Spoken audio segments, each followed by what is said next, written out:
Erev Tov and good evening, everyone. We're in the Zera Shimshon on Parsha Shoftim. We are in Os Zion, section 7. In the sefer, it's Daf Shin Nun Beis. So the Zera Shimshon is going to ultimately connect to the mitzvah of Egla Arufa at the end of our Parsha, at the end of Parsha Shoftim. I think it's also connected to the fact that our Parsha talks about appointing a melech, a king over the Jewish people, and we're going to see that he discusses Shaul HaMelech and David HaMelech and certain incidents. And then also, again, at the end, the episode of the Egla Arufa, just as a reminder, in very brief form, if a person's body was found out in an area that was distant from any close city, in other words, not a body, not a cadaver that was found inside of a city, but distant from cities. So the Torah tells us that a ceremony was held where the body was found, and measurements were made, and to get to the closest city, which one was the closest city, and then the Zakanim from that city would be brought to a place, a Nachal Eson, a place which was had a strong flowing stream, and it also had to be a place where nothing could grow there, and we'll see why that's important. And an egla, a calf was brought to that place that had never done any work, that had never been worked with, a young calf, and the calf was struck in the back of the head in a certain way to kill it. And there was a whole ceremony that had to be said over the involving this dead body that was.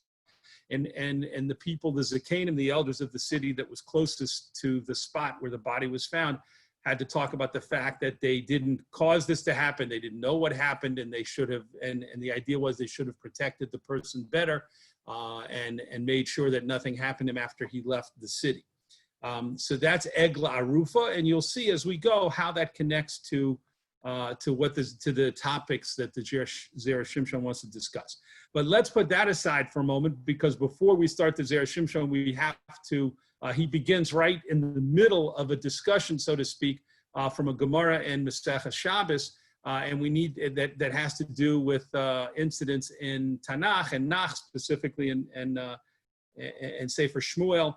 And so we're going to talk about that just for a moment or two to understand the background and the context of the Gemara in Shabbos and Masechta Shabbos that he's going to bring. So basically, really in very short form, very concise form, David HaMelech at a certain point in his reign asked if there were any descendants of the base Shaul, of the house of Shaul, because he wanted to take care of them, make peace with them, in honor of his close friend Yonasan, who of course was Shaul's son.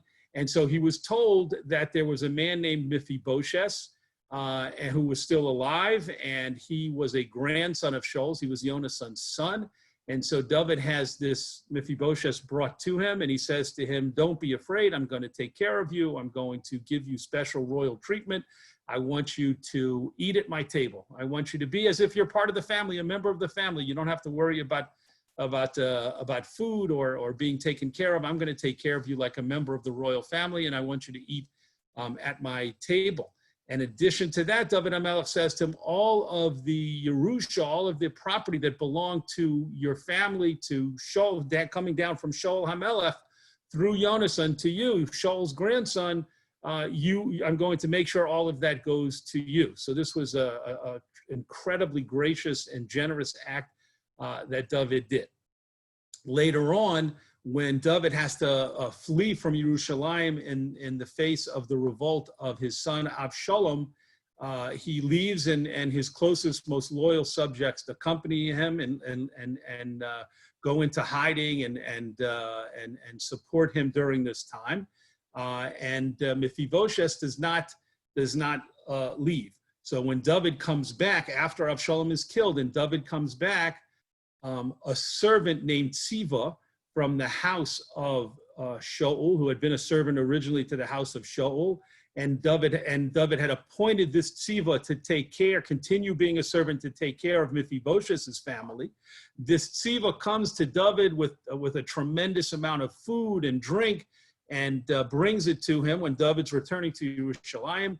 And David says, this is great, but where is Mephibosheth? Where is the actual descendant from the house of Shaul to greet me? So Tziva says he didn't come because he supported the revolt of Avshalom, and he was hopeful that he would be appointed king, and that the monarchy of the house of Shaul would be restored instead of having David be able to come back and regain and retain the kingship.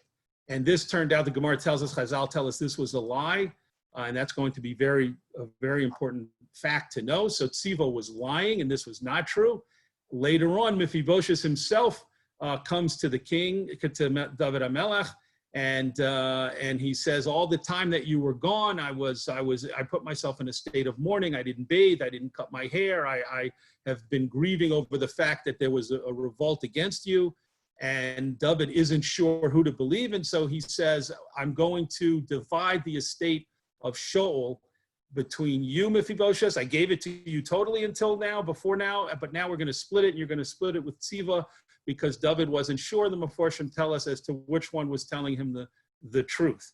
And so with that background, we'll be able to understand what's going on here in the Zera Shimshon. Os Zion. Shabbos Perek Hey, Masechta Shabbos, the 5th Perek. Ani amarti Mosai Tovo B'Sholom. I said, this is, the Gemara is speaking as if on behalf of Mephibosheth. So this is what Mephibosheth was thinking or wanted to say. I said, Matai Sovo B'Sholom, when are you, David HaMelech, going to come back in peace? I didn't bathe. I was in mourning. I was grieving over the fact that you were exiled from Yerushalayim during the revolt of Avshalom, and I was constantly asking, when is my master David going to come back? Va'ata oseh li kach, and you do this, you come back and you split my inheritance between myself and Tziva, this disgraceful servant of the family who lied about me. So Mephibosheth, according to the Gemara, was very upset about, very indignant. And it continues, Lo alecha yesh li taromes. It's not on you, David HaMelech, that I have a complaint. Ella al mi shehaviacha l'shalom v'chule.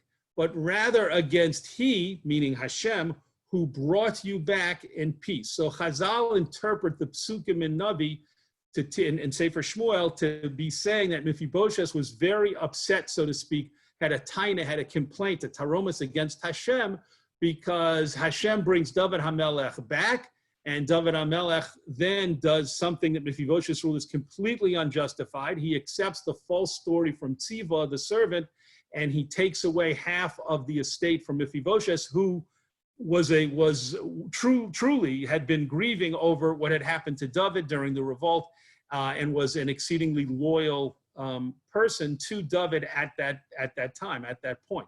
And so Mephibosheth is very upset with the way, so to speak, Hashem handled the affairs.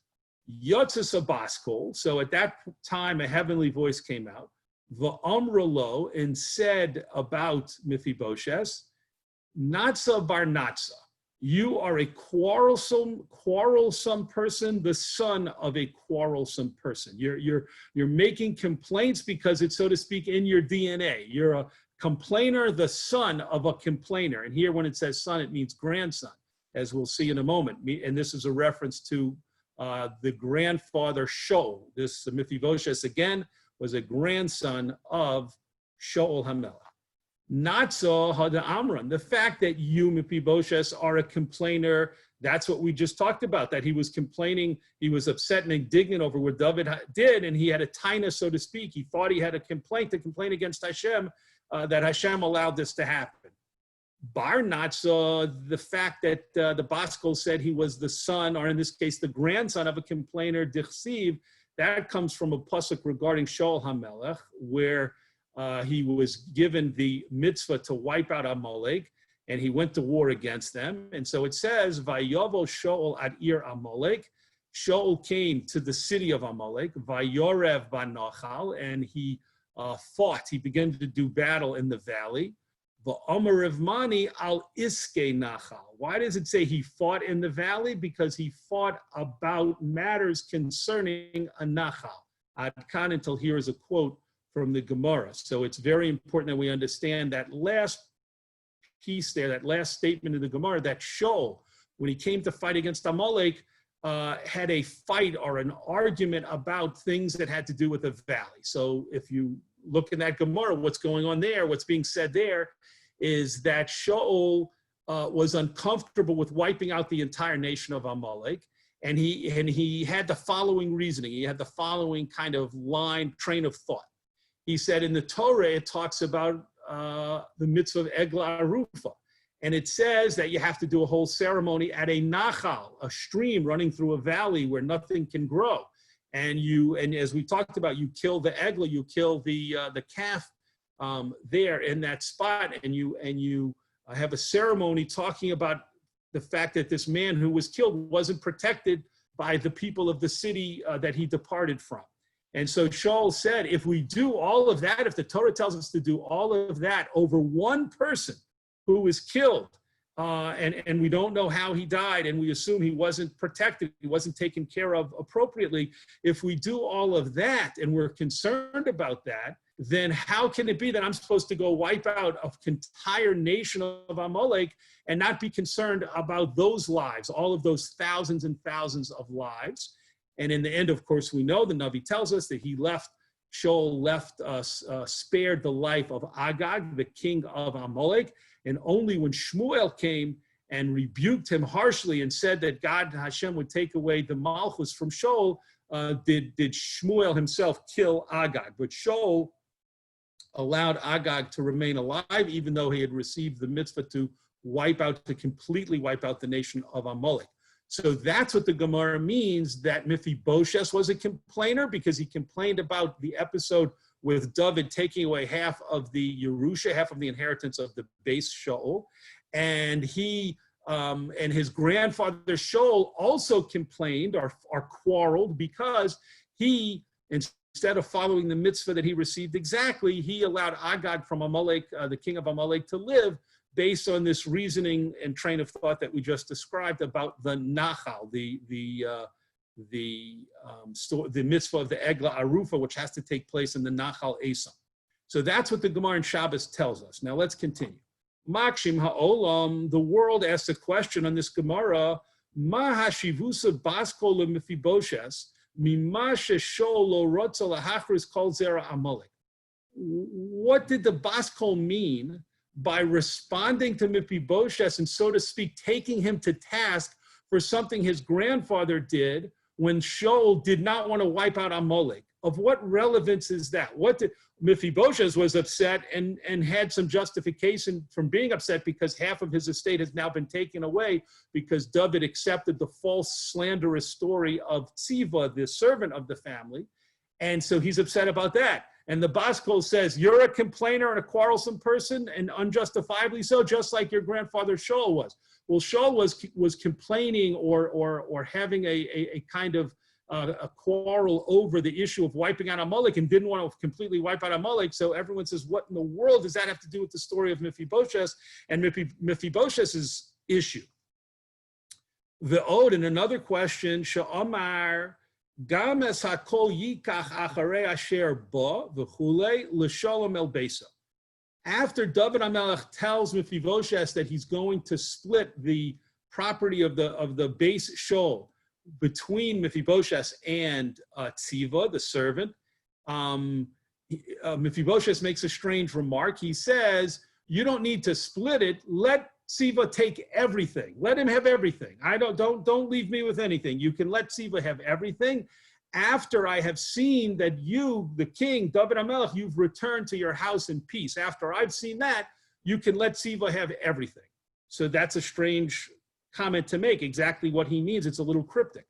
So Zera Shimshon says, Ma tam hu zeh, what reason would there be lahafsid nechosav for Mephibosheth to lose all of his property, bishvil shehamelech chazar b'shalom, because the king returned in peace? That doesn't seem to be logical. Adarabba, just the opposite. Zed no sein makom leloshen hara shel tziva avdo. This seems, by saying Tziva can get everything, he seems to be giving credence to the fact that Tziva said that Mephibosheth, was not a loyal subject of David. By saying, give everything to him, it's as if he's saying, I don't deserve it. You're right. I'm not a loyal subject of yours, David HaMelech. Take everything away from me and give it to Tziva. It seems to say Tziva's telling the truth. He's the loyal one, and I am not. I'm the disloyal one, and therefore I don't deserve any of the property, which we would think is the exact opposite of what he should have said and what he had a right to say. He should be saying, don't give Tziva anything.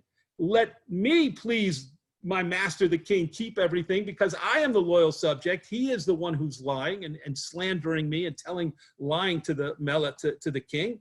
And so therefore, Mephibosheth says the opposite of what we would expect him to say and what it would have been reasonable and logical for him to say. So those are the two questions that the Zera Shimshon poses on this Gemara and Masechta Shabbos, and we will see that he's going to develop ideas and concepts from other places in Chazal and Shas to help understand this and answer his questions. The Yesh Lomar de Isub Yerushalmi de Peah, and we can say as a first step, as a first building block, based on a Gemara Yerushalmi on Maseches Peah, which says as follows: Doro shel Achav, the generation of Achav, and Achav, of course, was a very wicked ruler. Al Yedei shelo hayu bahem daltorin, since they were not gossipers, they were not people who spoke lashon hara at that time. That was not a sin that was prevalent during the time period of when Achav ruled. Because of that, hayu yotzim lemilchama v'notzchen, they would go out to war and they would be victorious. So even though Achav did terrible things and terrible sins were committed during his reign, nonetheless, since the transgression of lashon hara and gossip and slander was not something that was prevalent, was not common at the time, they would be victorious in battle. The Doro shel David, in the generation of David, who was obviously an exceedingly righteous king, and there were many, many righteous people at that time. Al Yedei shehayu bahem daltorin, since there were people who spoke gossip and lashon hara, hayu yotzin la milchama, they would go out to war during David's time, v'nofli, and people would fall in battle, soldiers would be killed in battle, v'chule, etc. So that Gemara, that Yerushalmi in Peah is teaching us the incredible importance of not speaking lashon hara, to the extent that soldiers died during battle in the time of David, a righteous king in a righteous generation, but because there was lashon hara and it was prevalent, people died in battle. And it's contrasting that to the reality during Achav, the wicked ruler. The Yadua, and it's known, shehalashon hara over alav bein ha'omro uvein ha'makablo. When it comes to the sin of lashon hara, it's not just the speaker who transgresses, it's the one who accepts it, who listens to the story, and who believes it and accepts the slander and the gossip.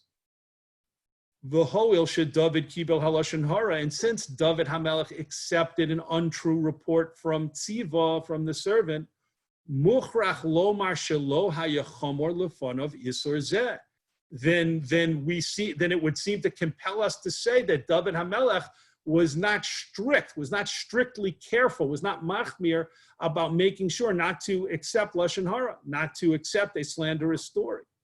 V'tziva she'omru shmami no shehayabal lashon hara, and Tziva, about whom the Gemara in Masechta Shabbos, the one that we looked at to start this Zera Shimshon brought in the beginning, says Tziva was a Baal lashon hara. He was lying and he was telling a false story about Mephibosheth. V'hoil she'tziva hayadaltor, and since he was a slanderer, v'David lo hayachoshesh le'isur, and David HaMelech was not seemingly concerned about accepting his story and thereby transgressing the mitzvah of accepting lashon hara. Hayalo lipo bil milchama.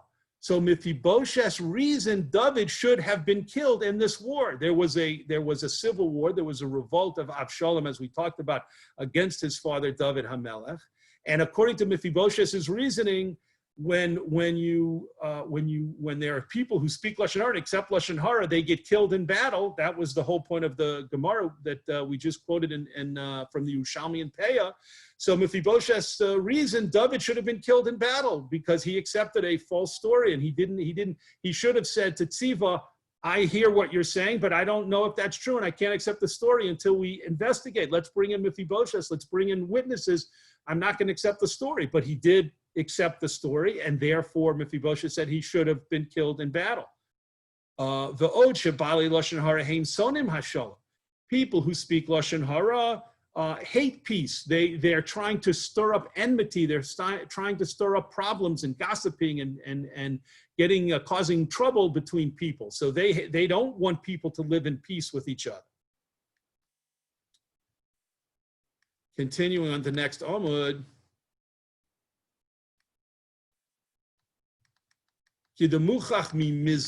As is proven from the Perek in Tehillim, Tehillim Kuf Chaf, it starts off Shir Hamalos El Hashem, B'tzarosali. That Perek in Tehillim says, this is a Shir Hamalos to Hashem, B'tzarosali, and in my pain. Those are the first few words. Shemidaber Neged Mesapre Lashon Hara. And this Perek in Tehillim, its theme is to speak against people who tell Lashon Hara. Kidduch Siv, as it says later in the Perek, Hashem hitzila nafshi misva sheker. Hashem saved me from the lying tongues of people who are telling false reports. That's what David HaMelech says. And he continues there. Rabba shachna lo nafshi imsone shalom. My soul has spent too much time dwelling with people who hate peace. Ani shalom, I am peace. V'chi adaber hema la milchama. And when I speak words of peace and words of reconciliation, the people around me just want war. They want fighting. They want war. They want to hurt other people's reputations, and they want there to be all kinds of problems. So in that Perek in Tehillim, we see that people who speak Lashon Hara are against peace. They want milchama. And David HaMelech says, I only want peace. Ubekan David hayachozer min milchama im Avshalom. And here in our story about David HaMelech returning from the battle against Avshalom, v'hayamevake shekol Yisrael yashlimo imo. And the first thing he did was try to make peace amongst the Jewish people. He said, I want to forgive the people who supported Avshalom. I want to do everything I can to restore unity amongst the Jewish people. V'liyos b'shalom imohem, and he wanted to be at peace with them. V'tziva bolik rosso im shimi rosh l'chol beis Yosef, and Tziva came with another notorious character, Shimi ben Gera, kenira mipshat aksuvim, as we can see from reading those psukim. So David HaMelech, who Mephibosheth reasoned accepted Lashon Hara, should have been killed in battle. And also David HaMelech should not have been a person who wanted to make peace, but Mephibosheth sees he is trying to make peace. So he's confused by what's happening. Let's continue. The Imkain Omer Mephibosheth, and after seeing all this, Mephibosheth says, Hoel sheyesh bedor hazem mesapre Lashon Hara. Since in this generation, I see there are people who are willing to tell terrible lies and destroy other people's lives with their slander. V'gam ata shekibalto, and you, David, accepted one of these stories. You accepted the story of the slander about me. Shmami no, I can learn from this. Shelo hayisacho sheish le'isur zeh, that you, David HaMelech, were not careful about accepting Lashon Hara. Anitama, and therefore I'm in amazement. I'm wondering, how did you get saved from the war? That's what really, according to the Zera Shimshon, was going on in Mephibosheth's mind. And also, how is it that you were returned home in peace? You were able to unify the people after this terrible civil war so quickly. And everyone accepted you, and the people who were fighting against you only days before now have made peace with you, and you who were forced to flee Yerushalayim and at the threats to your life are now coming back and making peace to everyone. How did that happen? How did you, a person who accepted Lashon Hara, which causes war and conflict, how have you been able to bring peace amongst all of the people?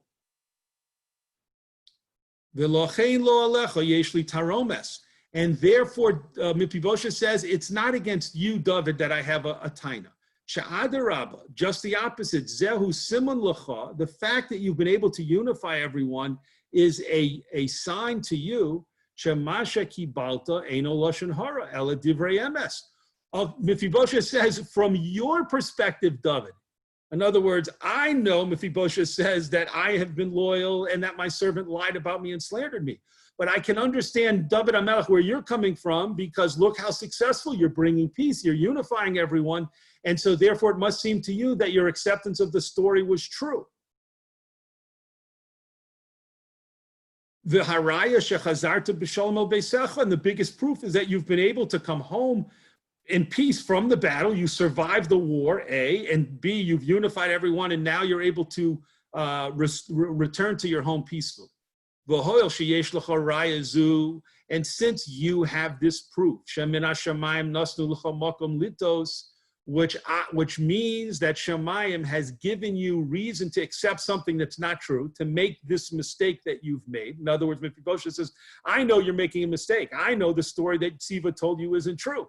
But I see how everything's falling into place. So Shemayim is, so to speak, giving you reason to believe that you've done everything right. And part of what you've done is accept the slanderous story. Gam hakol yikach. So therefore, I'm saying, let Ziva take everything. I shouldn't keep anything of the estate of Shaul HaMelech. Because if the truth is like what Ziva said, that I was disloyal and I wanted the kingship to be stripped from you, David HaMelech, then the law is on your side. Justice is on your side to take everything away from me. Sha'ani nikra morei b'malchus, because I should be considered like someone who rebelled against the king. The ein li klum, and so I should get to keep nothing. Umishum hachi es hakol yikach. Therefore, Mephibosheth says, Zera Shimshon says, I'm going to explain. Now I'm explaining why he made this cryptic comment about let Ziva get everything. He should take everything. Acharei asher ba, now that you have returned, b'sholom el beso, now that the king has returned to his home in peace. Since you returned home in peace, I understand how to your mind it proves that everything you've been doing has been correct and all of your actions have been correct. So my real complaint is not against you, David, it's against Hashem. Because Hashem knew that what Ziva said about me was slander, was not true. And one of the biggest, most fundamental punishments of Lashon Hara, people who speak Lashon Hara to try and cause friction and problems, is they shouldn't be in peace. They shouldn't have a life of tranquility. Why did Hashem bring you home in peace? So the Zera Shimshon has helped us take a deeper look at the story to understand, and this was the answer to his second question. He's going to now come back to his first question, but it's his answer to the second question about why did he make the strange comment to say, now that you've come back in peace, David HaMelech, you can give everything to Ziva. Why did he want everything why would he say give everything to Ziva, the liar, the slanderer, the gossiper? Because he was saying, David HaMelech, I understand why you feel everything has fallen into place in such a way that your actions are vindicated min hashemayim. So I take away any taina against you, and now I have a taina against Hashem, which also helps us understand why the Baskel said, Bar Natza, you, Mephibosheth, are a complainer and a quarreler in an unjustified way. You're making tainas against Hashem, and is an unjustified way, as we're about to see. Miyad Yotzasa Baskel, so after Mephibosheth made this point, which now we understand in a much more holistic, comprehensive way, the Baskel came out v'amrlo, and it said to Mephibosheth, Natza bar Natza, you are a unjustified complainer who is the grandson of an unjustified complainer. Klomar, yesh lahashiv al taromet zu shel Mephibosheth. That means there is a valid response to his claim, to his complaints, to Mephibosheth's complaints. The dilma masha chasa kodesh baruch hu al David. Perhaps the reason Hashem took pity and mercy on David, even though he did accept a Lashon Hara story, v'lo himiso b'milchama, and he didn't cause David to die during the war, o b'derech, or on his return from the battle, k'moshe haya onesh shel balei Lashon Hara, which would normally be the punishment of someone who either spoke or accepted Lashon Hara. Lo haya ela mishum she'asid latzeis mimeno eze davar tov. It was because there was something, Hashem knew there was something good and special that was still going to come out from David HaMelech. O yaseh ezeh. Or he would do some davar tov b'Yisrael, or he would do some good actions for the Jewish people. And why is this significant? The Zera Shimshon continues, HaKadosh Baruch Hu eino meimis es harishoyim tekef umiyad. Hashem doesn't kill people who commit chatoyim immediately. The way Hashem runs the world is not the moment a person does a sin, then chas v'shalom, God forbid, they're struck down at that moment. That's not what he does. Tekef umiyad shechotu, as soon as they do the sin. Elo mevaser lahem, but rather he gives them time. He gives them a chance. O mipnei tikkun ha'olam, either because they're going to do something good for the world themselves, O mipnei she'asid latzeis mehem ezed davar tov, or perhaps from them something good is going to come out. Perhaps they're going to bring children into the world, our grandchildren into the world, who will do wonderful things. So Hashem says, let's give this person a chance to see what he or she can possibly do that will allow them to make up for what they've done wrong. And let's even look to the future to see what possible good things can be done and come out from them indirectly. As we find, the Gemara tells us about two nations. This Gemara is going to talks about Moab and Ammon. And the Gemara, we'll see in a moment, this is a Gemara in Baba Kama, says that Hashem took mercy on them. Bishvil shtei predos tovos, because there were two fledglings amongst them, two baby birds, so to speak, amongst them. V'lo hichrivon, and therefore he didn't want them to be destroyed. He did not want the nations of Moab and Ammon to be destroyed, because HaKadosh Baruch Hu knew in the future that two special women would come from those nations. From Moab, of course, would come Rus, HaMoaviyah, and from Ammon would come Naamah, who was one of Shlomo Melech's wives, and she was the mother of Rechavam, who continued the line of David HaMelech in the kingship. So because of these two special women, one from the nation of Moab and one from the nation of Ammon, Hashem took pity on these nations and did not want them to be destroyed. Kidei Amrinon, as it says in Maseches Baba Kama, V'im Kain Mephibosheth hayulo lihisyashev bedato b'svara zu. Mephibosheth should have kept his reasoning going. He had a valid question, but he should have figured out that HaKadosh Baruch Hu had valid reasons to sustain David HaMelech, to keep him alive for the future. V'lo lihiyos korei tagak. And he shouldn't have been so quick to say, I have a valid taina, I have a valid complaint against Hashem, chas v'shalom. This was not the appropriate way for Mephibosheth to act. The fact that he had some justification to be resentful and to feel that something unlawful and inappropriate was happening, yes, he had that.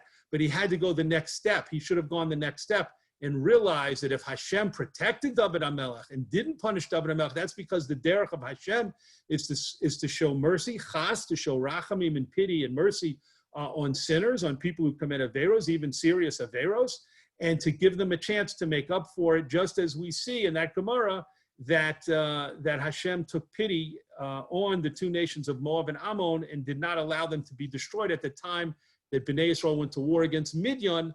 Chazal tell us Hashem said to Moshe Rabbeinu, you're attacking, I'm giving you a mitzvah to attack Midian, but don't go to war against Moab and don't go to war against Ammon because of these women that will come for them in the future. That's the davar tov, the good thing that would come from them, even though it would be many generations later.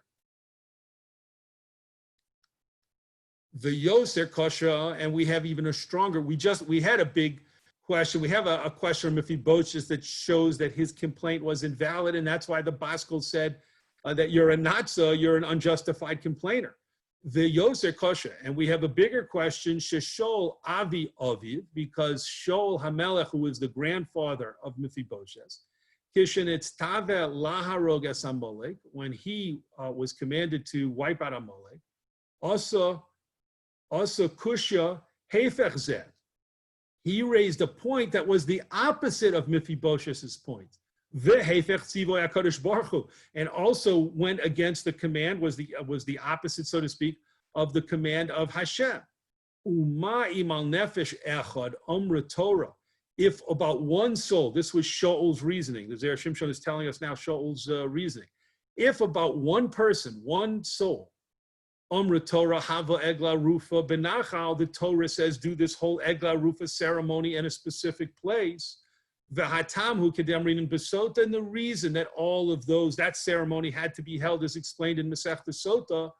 Tavo mishalo osasa peros. The Gemara says for that ceremony, we bring a calf which has not brought fruit into the world, means it hasn't had children. Also, it has to be a calf that hasn't done any labor, any work.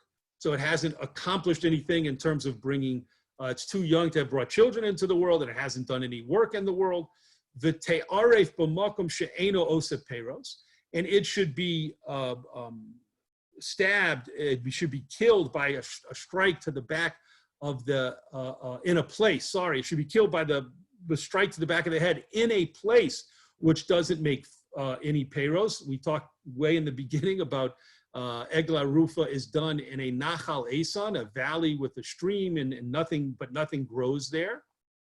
Lechaper, and all of this is to bring atonement al mishalo henichuhu lasos peros, because someone was killed his life was cut short, and he wasn't allowed to produce fruit. And the Gemara says that Gemara in Sota says that means he wasn't allowed to continue doing mitzvos.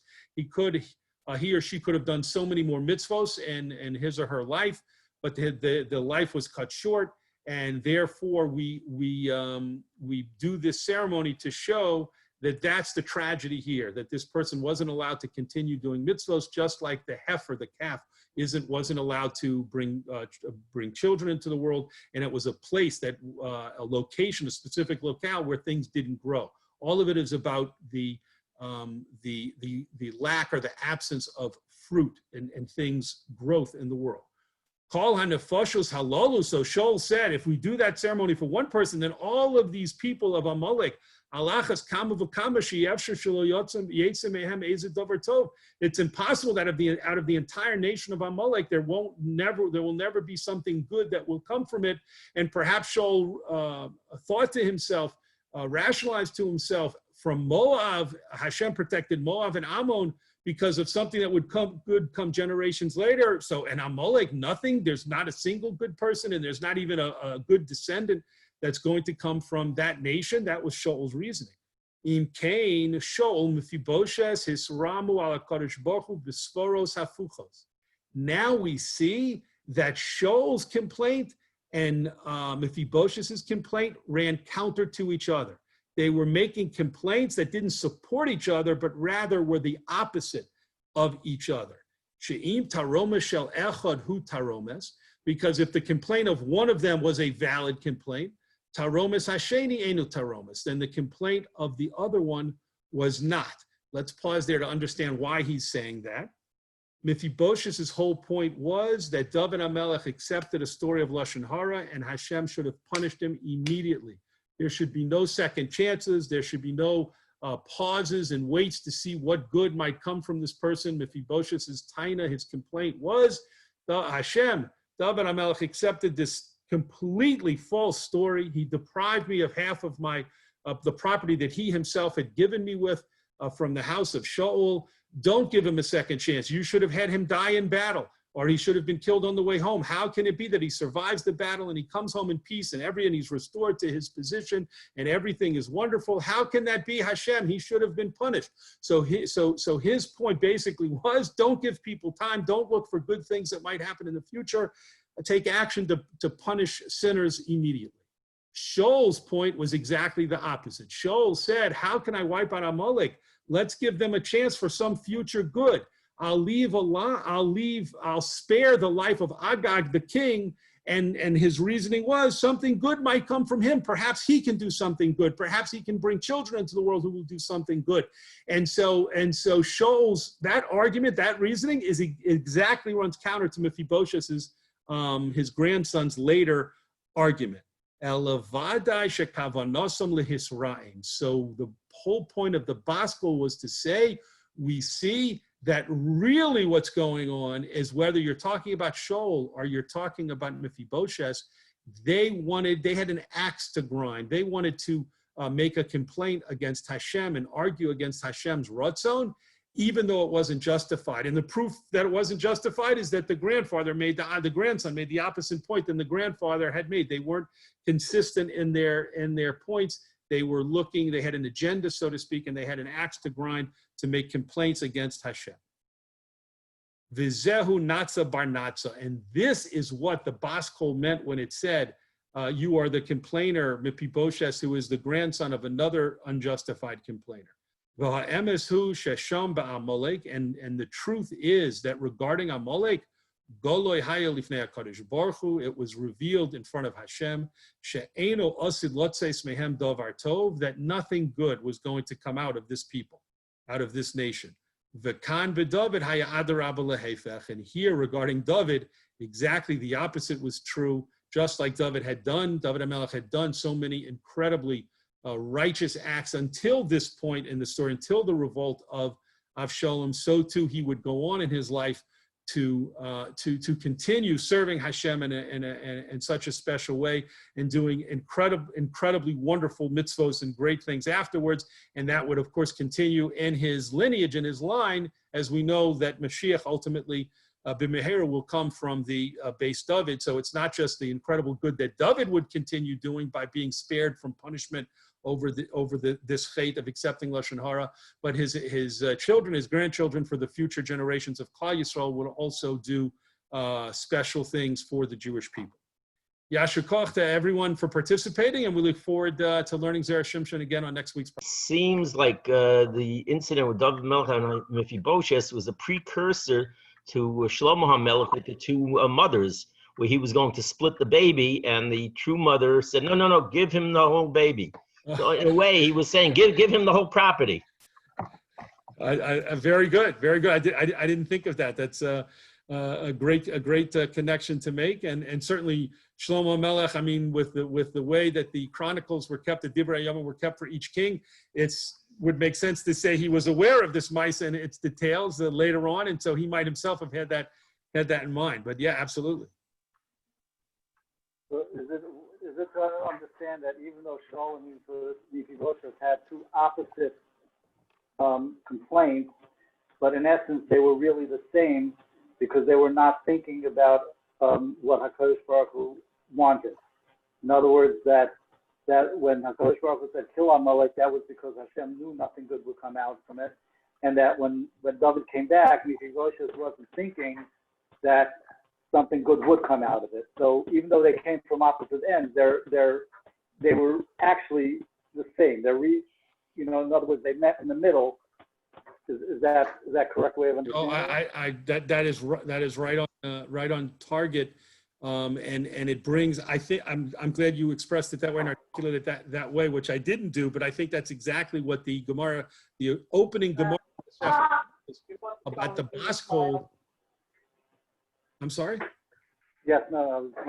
Okay, no problem. The opening Gemara in Masechta Shabbos about the Bas Kol, I think that's what you're saying is exactly what the Bas Kol, exactly what the Gemara is trying to bring out, and saying, each of you, Mephibosheth from your perspective and Shaul from a different perspective, are using excellent human reasoning. You're making points that are valid and logical from the limited human perspective, but what both of you are missing is Hashem's perspective. Mephibosheth, you don't know what Hashem knows about David HaMelech and the future line of David HaMelech, and Shaul, you don't know what Hashem knows about Amalek. Mitzad Echad in terms of the good, and Mitzad Sheni from the other side, from the bad, of only evil coming from Amalek, but the common denominator, the thing that Hatzara Shavah Shebahem that connects them, is this making a complaint against Hashem without stepping back and saying, I might think a certain thing, I might think logic is on my side and justice and reason is on my side, but of course this is Hashem's. Hashem has to decide what happens, and since Hashem brought David HaMelech back in peace, that's the Ratzon Hashem. And from Amalek's side and from Shaul's side, since Hashem gave a mitzvah to wipe them out, then that has to be the Ratzon Hashem in that case. So it's that exact point that unites them. Yasher Koach on that.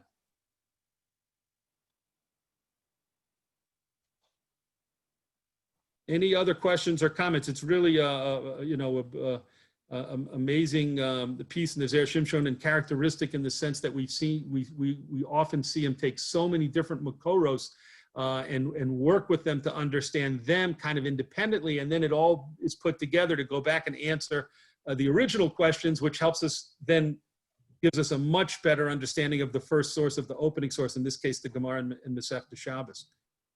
So any other questions or comments? Again, a comment. I guess it's apropos to going into Rosh Chodesh Elul that we have a piece on Lashon Hara. That's so important. Absolutely. Yeah, and the Gemara is so strong. The Gemara that he quoted from Yerushalmi and Peh. I mean, think about in our own cheshbonos, to keep that in mind, that you can have a generation of people who are doing terrible chatoyim, but they're going into battle and being victorious because they don't speak Lashon Hara. And then you can have David HaMelech's generation, the Gemara, we would never say it. We would never have the chutzpah to say such a thing.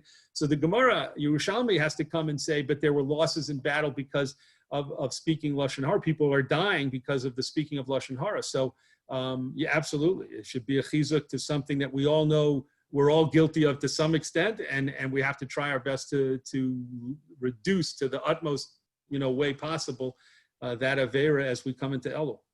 That sounds like Lashon Hara that you're saying we're all guilty. Yeah, see that I'm trying to talk about not speaking Lashon Hara. I'm speaking Lashon Hara, so that proves the point. But I'm only quoting a Gemara, so I think maybe I have a little bit of a smach. We'll accept it. All right, Yasher Koach, everyone. Look forward to everyone should have a good Rosh Chodesh Elul coming up this week, God willing, and we'll be together next Sunday night. Yetz Hashem. Thank you.